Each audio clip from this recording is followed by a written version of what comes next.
Hello, my name is Jennifer Regnier, and today we're going to be discussing an original PBL unit I designed called Photography Gallery.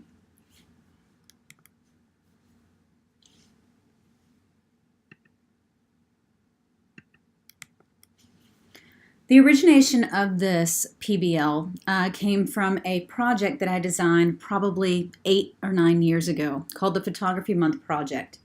I used this with middle school and junior high students, in which they would have an entire month where they had to take one photo a day, and the object or item or subject was determined by the monthly calendar that I gave to them. The students would show their project each week during class, and they would be able to work on their photo editing in their computer classes and at home, since in the art class there are not computers for them to use, or there were not at the time. And all of their work would be due 2 weeks after the start of the next month. So they would have approximately 6 to 7 weeks in order to complete their entire month project in the previous art project that I had for them, this month-long photography project. So a quick overview of this PBL unit, deriving from the old photography class that I was teaching. With this unit, I'm focusing on 7th and 8th grade students for 12 class periods, each of them being a minimum of 55 minutes, preferably more.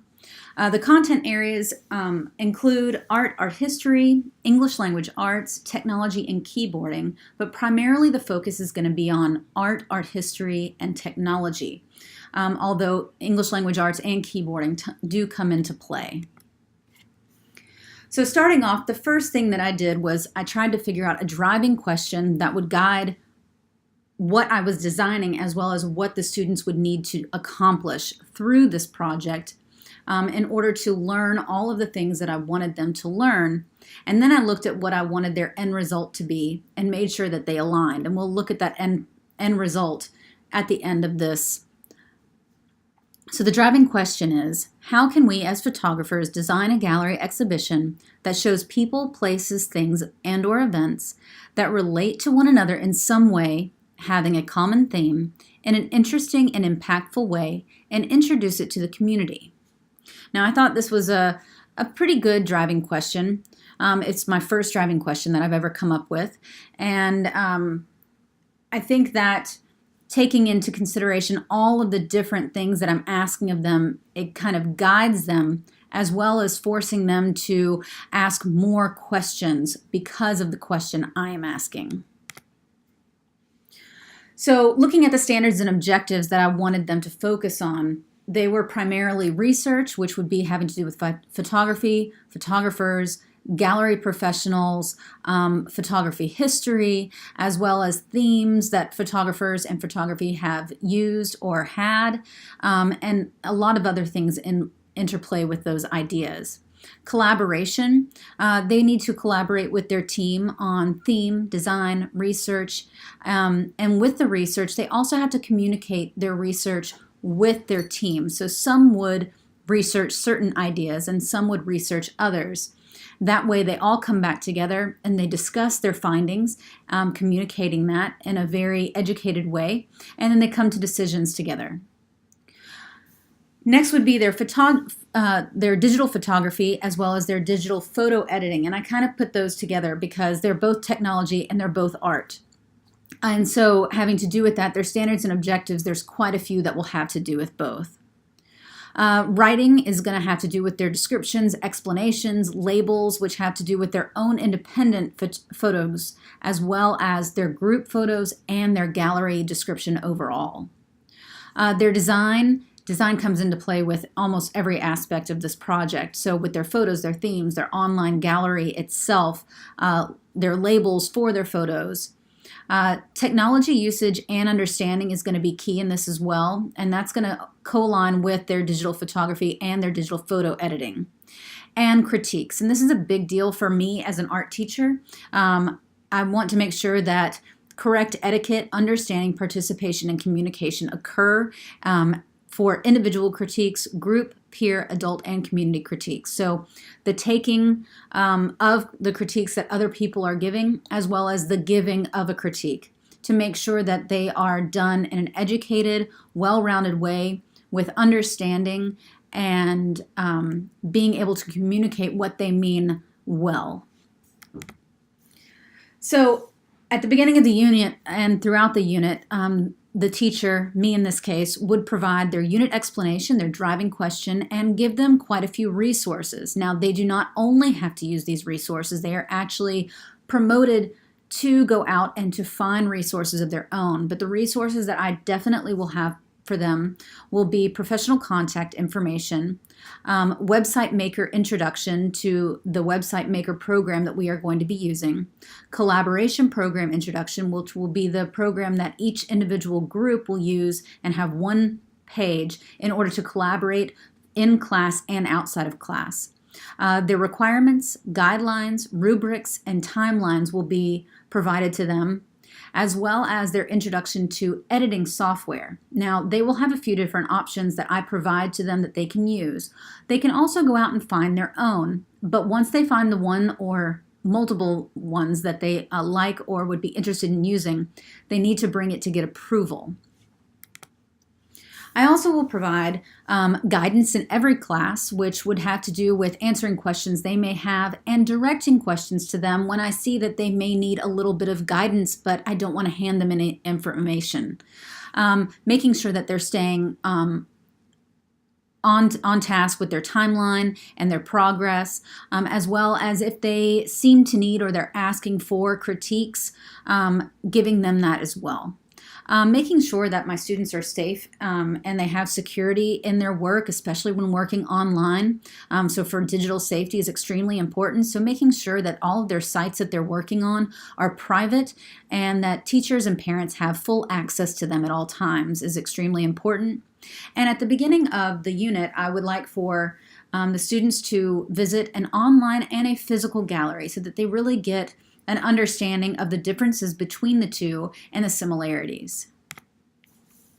So here we're going to be talking about voice and choice. The theme for the series, the style of photography, the number of photos, their photo editor that they choose, which photos they want to edit and not edit, how to edit their photos, the design of their gallery, as well as the name and setup of their gallery, as well as the labeling and explanations of their photos in the gallery, as well as the gallery itself. They will have options to add music or sound or voice or descriptions verbally onto their websites. So those are some options that they can choose from, as well as who they are going to invite to be their audience or who they are considering their community so that we can know in advance who they are going to be showing their work to. Student inquiry, a lot of this we've already kind of touched on. The students will have some teacher-supplied resources, but they are encouraged to search for their own. And this can be anything from photographers to photography throughout history, photography tips and hints, interviewing professionals, which type of editing software they want to use, different types of themes, styles in photography, and whom their community will consist of. So then we're going to talk about assessments. I have 3 main assessments that I'm going to show you at this point. And there is a small discrepancy in this. It says 0, 1, 3, 4, 5, and it's supposed to be 1, 2, 3, 4, 5 for the points. But nonetheless, it does stay the same for everything else. And with the assessment, this one has to do with photography and photography editing. So it's completely about those two aspects, which do combine in their work, so it makes sense to do that assessment overall. So their assessment for this will be based on instruction and concepts, craftsmanship and skill, creativity and originality, as well as behavior and effort. And it's very hard for a student to get 1, 2, and even 3 points on this, as long as they put forth some decent effort. So I'm really going to focus on the 5 and the 4 points, and I might point out one of the 3-point areas. So with instruction and concepts, to earn 5 points, they would need to have their photography and editing planned carefully and understand all of the concepts and instructions clearly and demonstrate that in their work. unlike if they were kind of, in the middle of it, their photography and editing is planned adequately, and their understanding of some of the concepts and instructions are demonstrated. So you can see the change there from 5 to 3 points, and that is consistent throughout all of these for the craftsmanship, creativity, and behavior as well. This second rubric is for their group work, so their collaboration, their contribution, cooperation, being on task, and their communication, all of which is extremely important, learning to work in a group and collaborating. Once again, I'm going to focus on the 5 through the 3 points. Like I said, it is going to be hard for them to get a 2 or a 1 point, although, we have to have it on there just in case. So staying on task, to earn 5 points, they would need to all be on task all of the time, and they do not need any teacher reminders. On the other hand, if they were to earn 3 points, that would be that their team is on task some of the time, but that they need reminding from me or the teacher at times to get them back on task. And you can see the difference between 3 and 5 by looking at 4, which is that the team is on task most of the time, and they do not need any teacher reminders, and that means that they're able to get themselves back on task before a teacher has to intervene. And this would be approximately the same, having to do with contribution, cooperation, and communication as well. The last rubric that we will look at is their critiquing rubric. And as I stated, critiquing is extremely important to me as an art teacher, so I do focus on this because critiquing occurs from day 1 all the way until the very end. So with this, they will have 5 different point scales, once again, based in description, analysis, interpretation, and evaluation of artwork that they are critiquing. So with 5 points, we can state that in description, it would be that they demonstrate exemplary observation and thorough understanding of technical application of media and or the representation of visual elements. And if they were really just about average on, not going above and beyond, but definitely not showing that they did not understand what was happening, it would show that they are making errors, showing incomplete understanding or observation of the media, and they have an inaccurate representation of the visual elements in what they are stating. So you can see the difference between the 5 points and the 3 there. So after looking at the rubrics, this is actually the second step after creating my driving question that I looked at, which is what is the end result? And I came up with 3, and they kind of co-align here. So the first one is students working individually and as a group to create quality photographs which are edited with thought and purpose and have a cohesive theme.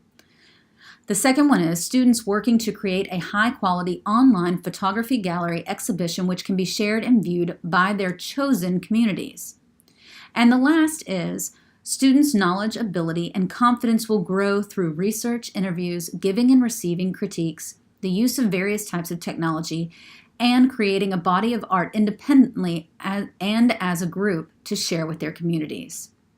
So as long as they, at the end, are resulting in these 3 main points, and they're answering those driving questions, I believe that it is a very, very good result for the student. So overall, I really did enjoy creating this PBL unit. It was interesting completely coming up with it on my own, and it was a lot of work, but it was extremely enjoyable at the end when it was done, and I was able to look at what I had accomplished. So thank you very much for listening to this today, and I hope that this helped you out or that it was a nice explanation for you. Have a great day.